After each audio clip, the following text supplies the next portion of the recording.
আজকে আমি আপনাদের সামনে একটা রিসার্চ আর্টিকেল উপস্থাপন করব। সেটা হচ্ছে divine pattern of history of সূরা আল ইসরা অ্যান্ড আল আম্বিয়া, what is coming, what happening next. আজকে পৃথিবীতে যে মহা প্রলয় শুরু হয়েছে, যে যুদ্ধ বিগ্রহ শুরু হয়েছে, এর ভবিষ্যৎবাণী পবিত্র কোরআন প্রেমী আল্লাহ তাআলা আগেই বলে দিয়েছেন। আজ পৃথিবী অস্থির যুদ্ধ, নৈতিক পতন, ক্ষমতার উদ্ধতা, কোরআন এ সম্পর্কে আগেই বলে দিয়েছেন। আসলে দ্য ফার্স্ট প্রফেসি সূরা ইসরা, আল্লাহ বললেন তার নবীকে মুহাম্মদ সাল্লাল্লাহু আলাইহি ওয়াসাল্লামকে সূরা ইসরাতে প্রথমে আল্লাহ বললেন, সুবহানাল্লাযী আসরা বিআবদিহি লাইলাম মিনাল মাসজিদিল হারাম ইলাল মাসজিদিল আকসাল্লাযী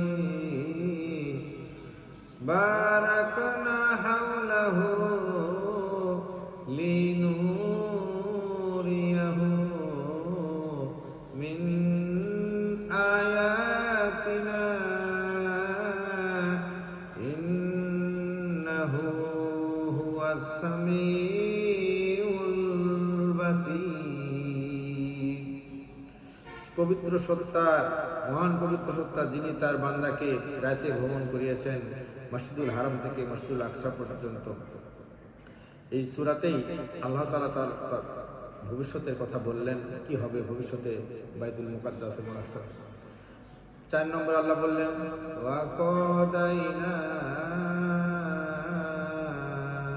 ইলা বানি